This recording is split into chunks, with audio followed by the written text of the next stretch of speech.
seja muito bem-vindo, muito bem-vinda a mais um programa Educação em Foco aqui pela TV Câmara de Pouso Alegre. Este programa que é uma parceria da TV Câmara com o Instituto Federal de Educação, Ciência e Tecnologia do Sul de Minas Gerais, o IF Sul de Minas. Toda semana a gente debate um tema ligado à educação e hoje a gente vai falar sobre uma oportunidade principalmente para os docentes, os professores aqui da nossa região e os professores das áreas, ou melhor, da grande área de exatas e especificamente de matemática. É que o campus Pouso Alegre tem uma pós-graduação em educação matemática. Essa pós-graduação é federal, gratuita, pública e está com inscrições abertas. Por isso é que hoje a gente vai conversar com o coordenador do curso de pós-graduação em Educação Matemática do campus Pouso Alegre, que está aqui conosco, recebeu o nosso convite, aceitou o nosso convite, professor William José da Cruz, que vai falar um pouquinho com a gente. Professor, ele é docente da área de matemática lá no campus Pouso Alegre, né, William? Uma boa tarde para você, seja bem-vindo. Boa tarde, Evandro. Boa tarde a todos que estão nos assistindo agora, aqui pela TV Câmara. Vai ser um prazer realmente a gente debater hoje sobre a educação matemática, sobre esta proposta que nós temos de uma pós-graduação, trabalhando a formação de professores e contribuindo para o ensino e aprendizagem dessa disciplina. Professor William, como é que você enxerga hoje o ensino de matemática nas escolas públicas e especialmente naquela fase da educação que a gente costuma chamar de educação elementar, que seria ali desde do início da vida escolar do aluno até a conclusão do 9º ano do ensino fundamental? Olha, Evandro, é inegável que a gente não reconheça, por exemplo, né? Na verdade a gente deve reconhecer que a matemática ela é muito importante no processo de ensino e aprendizagem e no processo de formação do cidadão. Eu acho que é muito importante esse reconhecimento. Eu vejo que hoje a matemática nas escolas de ensino fundamental, principalmente lá no Fundamental 1, ela já há um ganho muito grande, porque os professores de Fundamental 1 trazem uma criatividade bastante importante para esse processo. Mas aí, quando chega no Fundamental 2, que é a partir do 6º ano, do 6º ano para frente, me parece que há um problema com essa matemática, Os alunos começam a não gostar, pelo menos não ter mais interação com essa disciplina, e aí vários problemas são gerados em função disso. E quando chega no ensino médio, aí que a coisa desanda totalmente. De fato, Então, a ideia é pegar um pouco essa experiência que já vem do ensino fundamental 1, dessa criatividade que os professores utilizam nessa faixa etária de ensino, e traduzir isto com estudos e pesquisas, principalmente, ajudar esse professor do Fundamental 2 e o professor do ensino médio a estar também desenvolvendo esse potencial criativo, porque parece que o aluno, a partir de um determinado momento, ele precisa ser autônomo. E a partir daí, ele tem que deixar de ser autônomo e vira receptor de certos tipos de conteúdos, de ideias e tal. E a gente vê que o ensino acaba sendo, de fato, prejudicado a partir desse momento. Quer dizer que o ponto nevrálgico se dá a partir do 6º ano, ou seja, do início do ensino fundamental 2, e a pós-graduação em educação matemática, no caso, pelo que o senhor está dizendo, ela é voltada especificamente para esse público docente, ou seja, desde do 6º ano até o 3º ano do ensino médio, que é quando a matemática fica chata. De fato, De fato, a gente está produzindo aí realmente uma possibilidade desse professor do 6º ano ao final do ensino médio estar também desenvolvendo alguns tipos de metodologias que possa estar novamente motivando esse aluno que me parece que em um determinado momento da história se perde em termos da concepção de alguns contextos ou alguns assuntos dentro do campo da matemática. O senhor disse que falta criatividade para os professores de matemática a partir de um certo período aí da evolução, da cronologia educacional, ou seja, ali no 6º ano. O senhor tem um projeto, mantém um projeto de ensinar com música, e me parece que música é um tanto quanto ou totalmente matemática, Porque são notas, 7 notas divididas, aquela coisa toda. Então, a pós-graduação, ela vai um pouco para esse caminho também? Olha, antes de responder essa pergunta, Só abrindo um parênteses, quando a gente fala a questão da criatividade, nós reconhecemos que tem muitos professores, tanto em Pouso Alegre quanto na região, no Brasil afora, que têm experiências bastante significativas, né, no que tange essa questão de despertar a criatividade do aluno e a vontade do aluno em estudar matemática. Mas fica muito restrito esses tipos de trabalho, né? Restrito às oportunidades. Em relação ao projeto da Matemática com Música, que eu desenvolvo, inclusive, no Instituto Federal, né, a gente tenta, baseado naquilo que nós estudamos, pesquisamos, levar um pouco disso também para o curso de pós-graduação, né, mostrando para eles que tem possibilidades. A gente, por exemplo, nós terminamos uma aula de tecnologia algumas semanas atrás, né? Usando as mídias e etc., mostrando a possibilidade de você construir um ambiente favorável para o ensino e aprendizagem dessa disciplina de forma agradável, né, de forma bastante olhando realmente para as necessidades que esse aluno tem e, ao mesmo tempo, trazendo o prazer de volta. Professor William, nós já conversamos aqui também com o professor do Campus Inconfidentes, que esse ano lançou lá, junto com uma turma do campus, um cursinho preparatório para o Enem e muito focado na questão da matemática, tentando ensinar matemática de um jeito diferente. Além dessa questão que a gente já tratou da criatividade, que, como o senhor disse, não é uma questão generalizada, porém é quase uma exceção que se use criatividade, né? Além dessa questão, o que mais falta para o ensino de matemática ser mais agradável e não só ser mais agradável, porque é claro que o ensino também tem todo um processo doloroso, né? Aprender nem sempre é tão divertido assim, mas para que seja mais eficiente.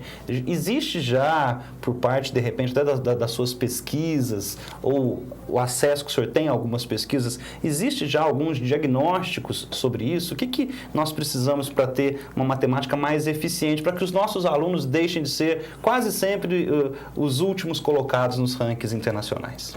Essa questão que você colocou é muito importante. Existe, sim, bastante pesquisa na área de educação matemática, né, que busca realmente englobar esse aspecto de melhoria de uma forma consistente e de uma forma bastante responsável, tanto do ensino quanto da aprendizagem em matemática. O nosso curso de pós-graduação, por exemplo, e aí eu já vou entrar dentro de tudo que a gente faz, né, lá no campus Pouso Alegre, em relação tanto aos cursos de licenciatura e também à pós-graduação, em especial à pós-graduação. Nós construímos esse curso, Evandro, visando olhar o seguinte aspecto: a formação de uma forma mais geral. Primeiro, o professor de matemática tem que saber bem o conteúdo de matemática. Não adianta saber simplesmente o que está no livro didático, mesmo porque muita coisa que está no livro didático está, de certa forma, erros conceituais, né? Tem erros conceituais bastante... O material didático acaba trazendo alguns erros, então, tem muitas coisas erradas, isso, né? Muitas coisas erradas. Precisa olhar o livro, não simplesmente pela quantidade de figuras bonitas que tem esse livro, né? Mas olhar realmente se o conteúdo é um conteúdo compatível à realidade do seu trabalho, né, da sua escola, se atende às necessidades dos seus alunos, né, do seu curso, dos objetivos da sua aula, né? Então, nós criamos o curso, principalmente a pós-graduação, olhando esse sentido. Primeiro, fortalecer o conteúdo matemático. O saber do conteúdo. Fortalecer também as questões didáticas metodológicas do ensino da matemática, e aí entra as tendências da educação matemática, como modelagem, o cotidiano escolar, além também da etnomatemática, resoluções de problemas. Então, você fortalece essas questões didáticas e metodológicas, além também de fortalecer o conhecimento do professor em leis, né, as políticas públicas educacionais. Muitas vezes os professores entram na sala de aula, mas não conhecem todos os deveres e direitos que ele tem quanto professor, os deveres e direitos que os alunos têm também. Pré-julgam, por exemplo, né, o ensino à distância é o exemplo clássico disto. Muitos pré-julgam, né, o ensino à distância porque não conhece efetivamente quais são os benefícios que isso traz, o que está por trás disso, quais as intenções das políticas públicas em relação ao ensino à distância, por exemplo, né? Então, essa pós-graduação é uma oportunidade para que o professor que já está lá atuando tenha de desenvolver esse aspecto mais amplo de ensino, aprendizagem e de formação continuada, de uma forma geral, além do conhecer sociocultural e institucional do seu ambiente de escola. Né? O senhor tocou num ponto que é a questão da aplicação, a questão dos métodos didáticos, né, que a pós-graduação aqui do Campus Pouso Alegre vai trabalhar. Retomando aquela discussão do aspecto lúdico da matemática até uma certa idade do aluno e depois esse aspecto que faz com que o aluno se distancie porque passa a ficar chato, não tem também um certo distanciamento da aplicação cotidiana do ensino? Por exemplo, quando o aluno é pequenininho, você sempre faz o cálculo com laranjas, com maçãs, com bichinhos, com carneirinhos que pulam a cerca, e aquilo é uma realidade para ele, porque mesmo na sua brincadeira ele precisa saber.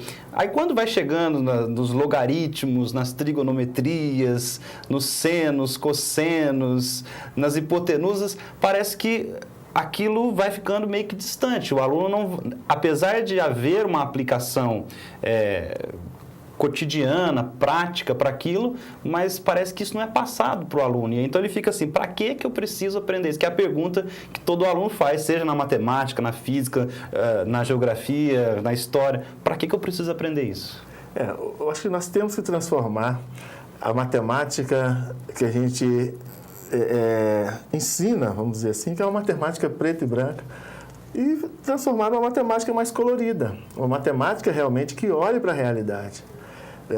E é nesse aspecto, você tocou num ponto muito importante.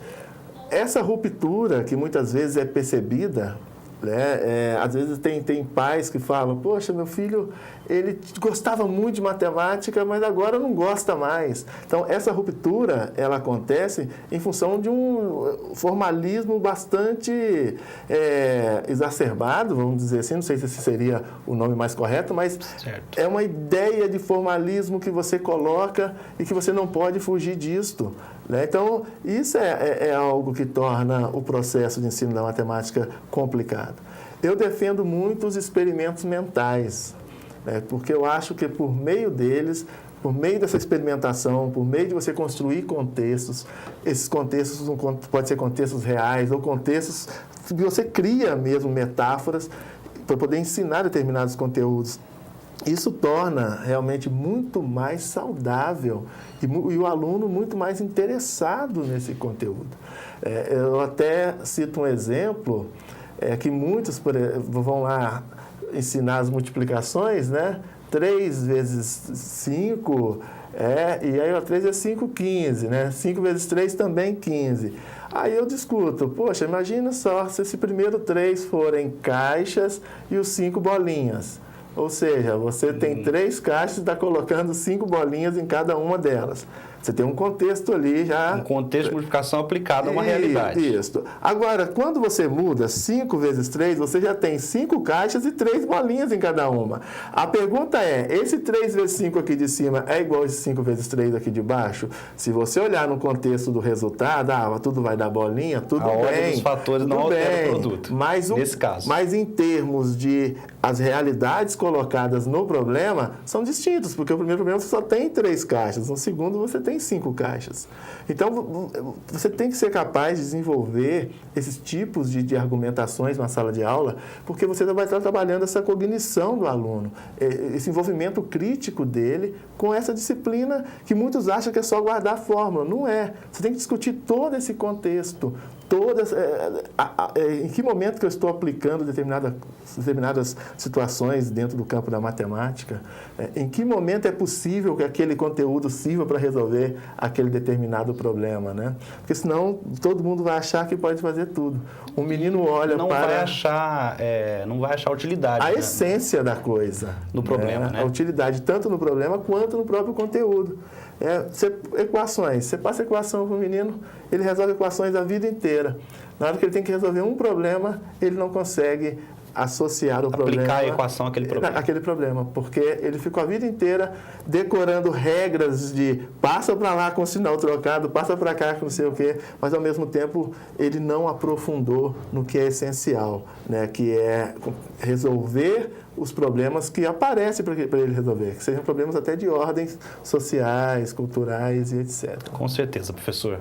Bom, a gente precisa continuar conversando sobre isso, sobre essa pós-graduação em Educação Matemática do campus Pouso Alegre aqui do Instituto, e no próximo bloco a gente vai falar sobre quem pode se inscrever, como são feitas essas inscrições, até quando elas vão, quando começa, como é o processo seletivo. Então são informações importantes para você, professora e professor da Educação Matemática, e que tem interesse em ampliar os seus conhecimentos, o seu espectro de saber e, com certeza, melhorar a sua didática no cotidiano da sua sala de aula. Daqui a pouquinho, depois do intervalo, a gente continua esse bate-papo.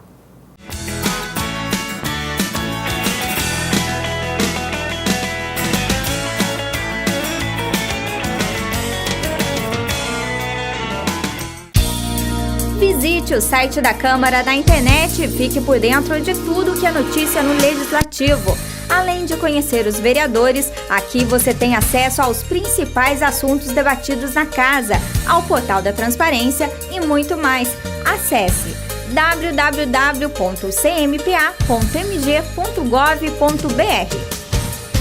Debates, entrevistas, entretenimento, jornalismo, cultura e utilidade pública. Há 6 anos no ar. TV Câmara de Pouso Alegre, agora também na internet. TV Câmara, a cada dia mais perto de você.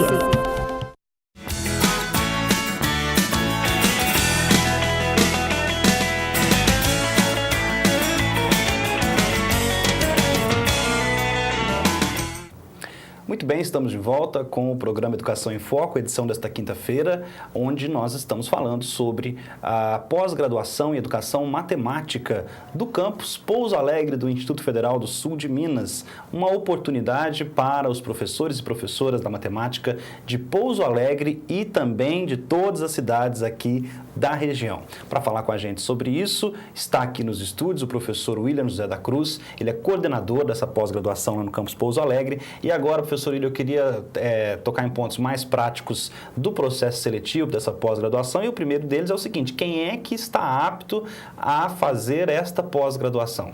Evandro, todos os formados na área de matemática, licenciatura em matemática, principalmente os professores que estão atuando nas escolas públicas.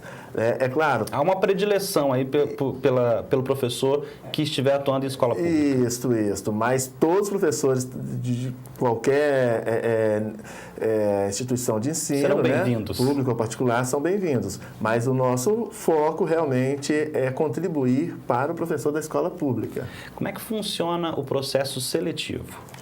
Então, as inscrições já estão abertas, vão até dia 19 de janeiro, posso estar enganado na data aqui, mas já tem... Só fazendo um parênteses, professor William, o processo da pós-graduação, ele tem um cronograma completamente diferente do processo do vestibular. Completamente diferente. Então, nós temos de vestibular, vai ser realizado prova, ou já foi, mas a da pós-graduação é outro processo, não é a mesma data, não é o mesmo jeito. Funciona em períodos distintos. Né? Okay. Então, o período vai até mais ou menos nessa data, né? 19 de janeiro. Estou colocando essa data, mas é próximo disso, ou se não isso mesmo.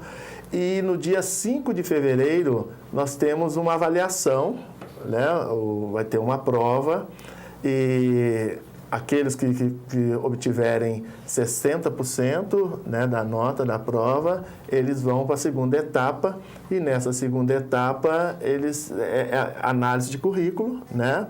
onde é valorizado o tempo de serviço, instituições públicas de ensino, a formação em si, né? E aí são selecionados 30 professores que vão compor esta nova turma. Então são duas fases do processo seletivo. São duas fases.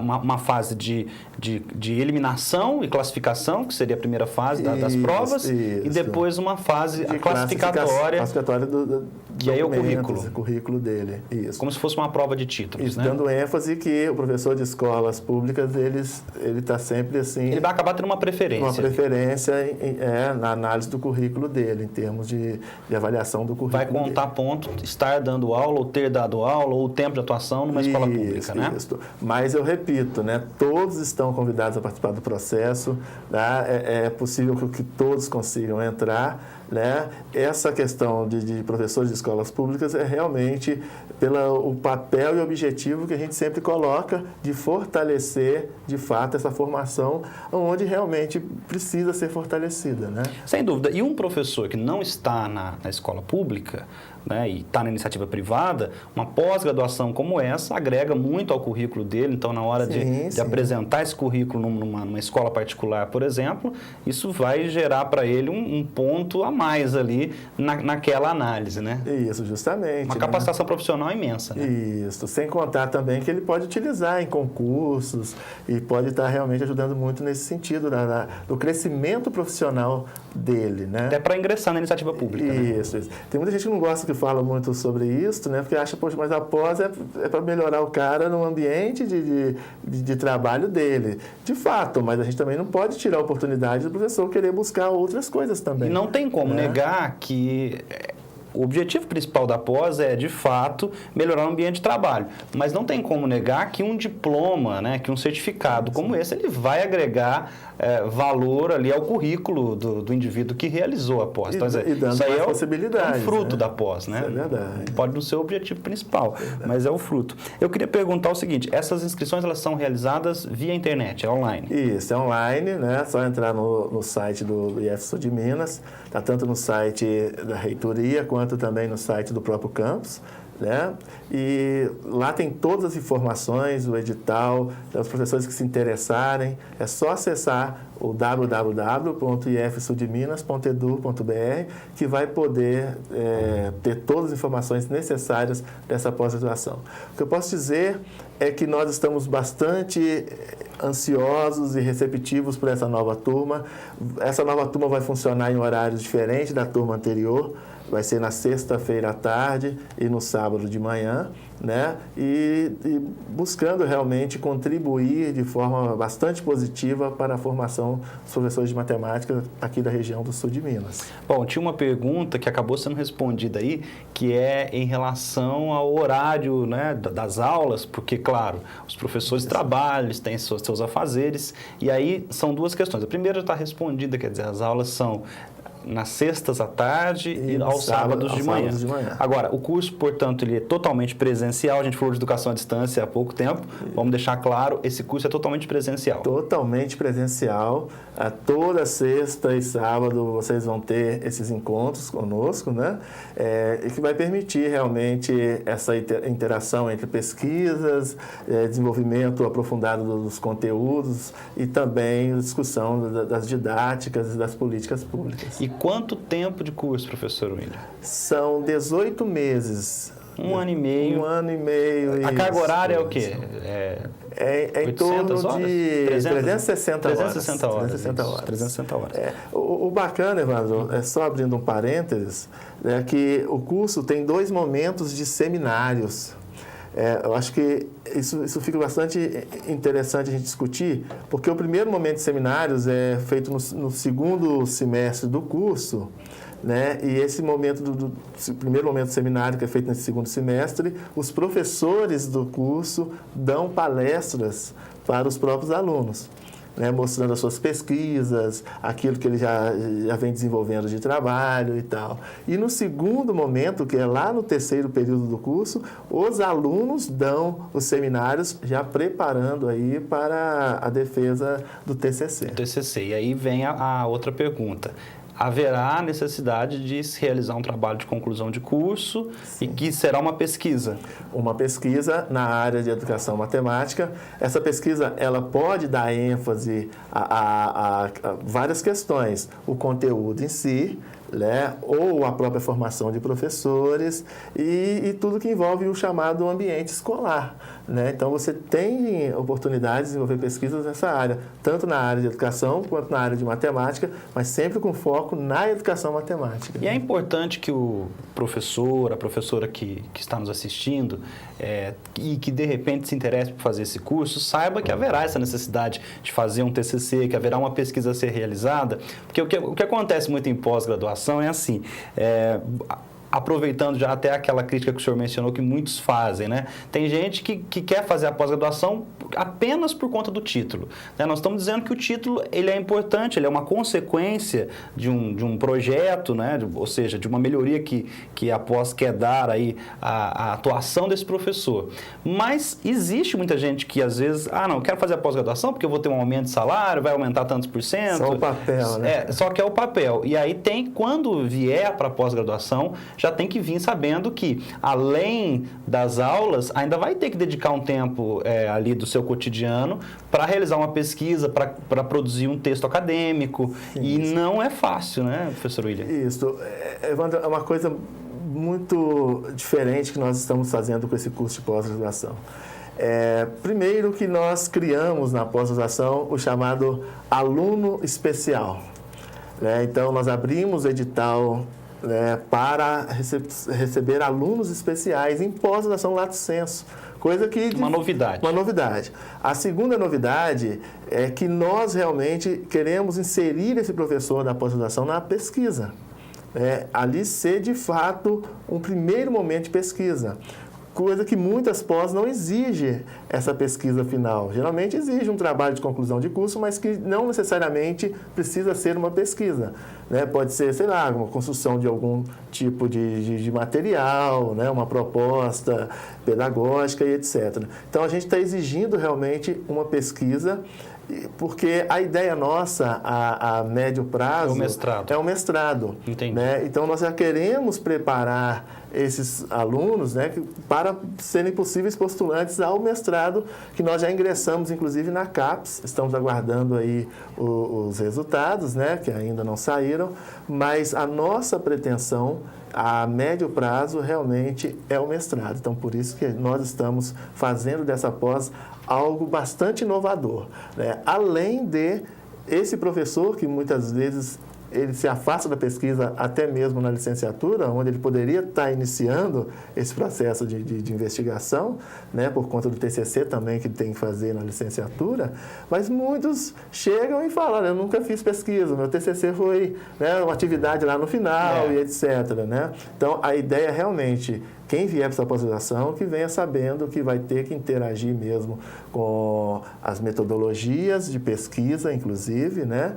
E buscar construir algo que não precisa ser totalmente inédito, mas que seja realmente uma pesquisa bastante consistente, né? E vai poder aproveitar também o cotidiano escolar, né? Quem já está trabalhando pode fazer pesquisa com os alunos, pode fazer uma experiência. A sua própria sala de aula, né? Ali já tem um laboratório, né? Um laboratório vivo muito importante, que vai, inclusive, trazer resultados, né? A gente já falou, então, todas as questões relacionadas ao ingresso nesse curso, e eu queria agora, para finalizar aqui esse bate-papo, perguntar o seguinte, sobre os iniciantes, ou seja, sobre aqueles que estão começando na profissão, até porque, claro que esse curso é voltado para todo mundo, tem gente que está aí há 30 anos e não tem uma especialização, mas vai ter uma procura muito grande, sem dúvida, por iniciantes. Os próprios licenciados do campus Pouso Alegre, né, que estão ali saindo e já ingressam numa pós-graduação, e outros.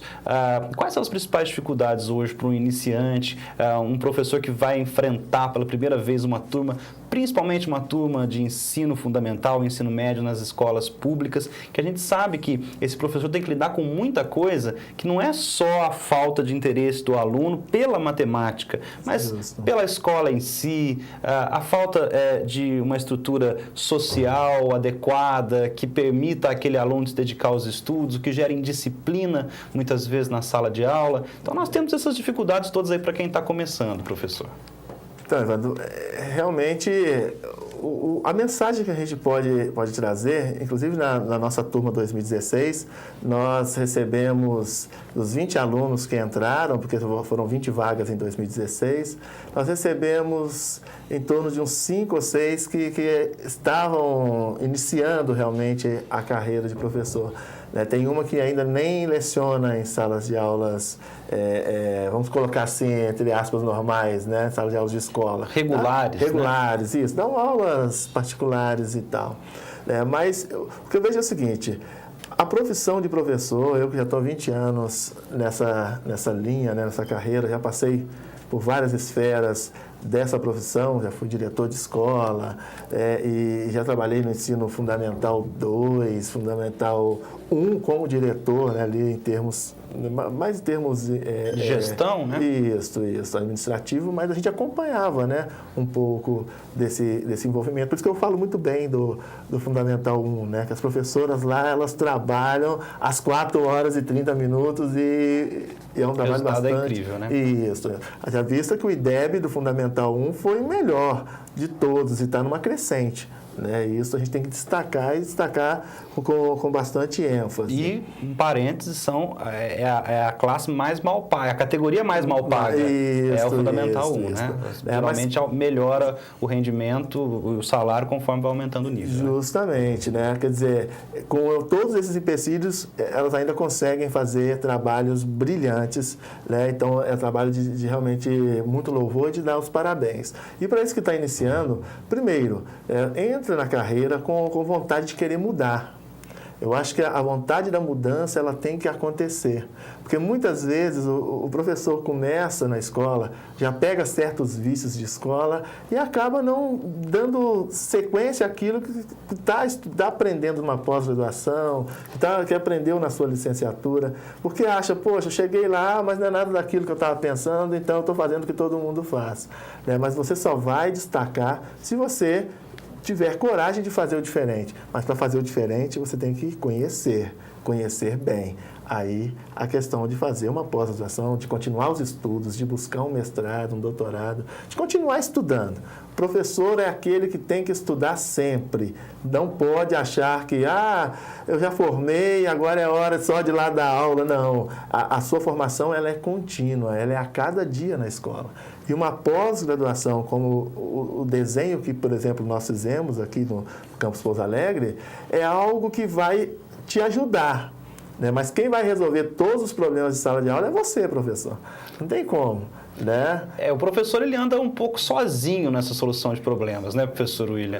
Mas ele é peça fundamental. Justamente. Não tem como dizer que não, né? Mas eu digo o seguinte, por mais que ele ande sozinho, por mais que tenha toda uma estrutura já pré-formada e que não permite que muitas vezes ele consiga caminhar a passos mais longos, mas qualquer passinho pequeno que esse professor der já é uma conquista muito grande. Eu gostaria de terminar lembrando de uma frase da Madre Teresa de Calcutá. Ela dizia o seguinte, olha, tem muita gente que acha que uma gota é algo muito pequeno, né, num oceano tão grande, né? Mas quão menor será esse oceano sem essa gota? Então, com qualquer coisinha que você puder contribuir e modificar a sua realidade, a sua sala de aula, já vai ser um compromisso muito grande e uma mudança muito grande no ensino, principalmente no ensino da matemática. E modificar a realidade em termos de profissão, a docência, ela supera qualquer outra. Supera qualquer outra. Modifica muito. Muito obrigado, viu, professor? Obrigado a vocês, obrigado a todos que nos assistiram. Evandro, fiquei muito feliz pelo nosso bate-papo, né? Espero estar contribuindo com essa pós-graduação junto com os meus pares. Gostaria só de mais 30 segundinhos para agradecer aos professores nossos, professor Carlos César, professor Bruno, professora Sueli, professora Carla, professora Geslaine, professora Maria Josiane, os nossos parceiras mesmo e parceiros desse trabalho, professor Carlos Alberto também, professor Mauro, que não trabalha na pós-graduação, mas ele dá o suporte para nós, ele assume praticamente todas as aulas do integrado para que nós... Liberar os professores. Isso, para que a gente possa dar mais atenção para a pós-graduação. Então, sem essa equipe e sem também... a direção da escola nos permitir fazer isso, aí eu agradeço muito ao Marcelo Bottazini, pela oportunidade que ele nos dá de desenvolver todos os nossos projetos, né? E em termos de projetos, nós também temos o Esquenta Enem, que é um projeto de preparação para o Enem, que nós fazemos sempre próximo à época do Enem, que também tem dado muitos resultados, né? Haja vista, a matemática nossa, entre as escolas aqui de Pouso Alegre, ela teve uma classificação bastante significativa. E entre os institutos, nós estamos aí em segundo lugar, né? Mas bem próximo de Passos ali, daqui a pouquinho a gente dá um passo a mais. Vai passar. Isso. Tá bom, e quando chegar o Esquenta Enem, a gente vem falar sobre isso aqui, combinado? Ok, combinado. Tá bom. Muito obrigado a você que ficou com a gente durante esse bate-papo de um tema tão relevante, né? A educação matemática e como ela pode ser diferente, como você pode agregar essa diferença e fazer a diferença aí no seu cotidiano, na sua sala de aula, na vida dos seus alunos. O programa Educação em Foco volta na próxima quinta-feira com mais um debate sobre educação. Para você, uma excelente semana e até lá.